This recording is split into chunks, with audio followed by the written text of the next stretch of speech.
Hello friends, welcome to my channel 226 ചെയ്തത് എനിക്ക് ഭയങ്കര ഇഷ്ടപ്പെട്ടിട്ട് ഞാനിതെടുത്തിട്ടാണ്. ഇതായിരിക്കാനും തോന്നിയില്ല കേട്ടോ. അപ്പോൾ ഒരു ചേട്ടൻ ഇങ്ങനെ ദിലീപിൻ്റെ എല്ലാ സിനിമയും എടുത്ത് ഇങ്ങനെ പറയുവാണ്, നമുക്ക് കാണാം. ഉണ്ണികളെ ഒരു കഥ പറയാം. പിൻഗാമികളില്ലാത്ത നായകനും വില്ലനും ലൂസിഫറും, നരനിലും നാട്ടുരാജാവിലും കിരീടവും ചെങ്കോലും ഏന്തിയ രാജാവിന്റെ മകൻ ദ പ്രിൻസ്.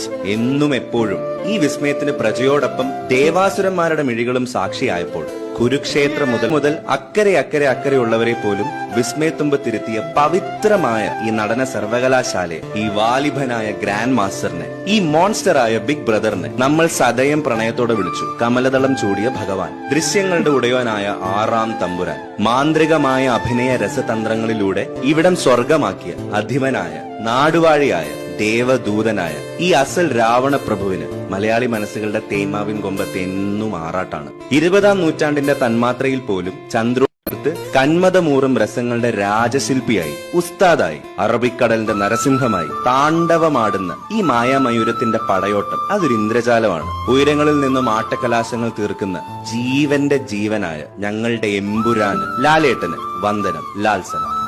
ലാലേട്ടൻ്റെ ബർത്ത്ഡേ കിട്ടതാ. ഹാപ്പി ബർത്ത്ഡേ, ഒരു അഡ്വാൻസ് ആയിട്ട് ഇരിക്കട്ടെ.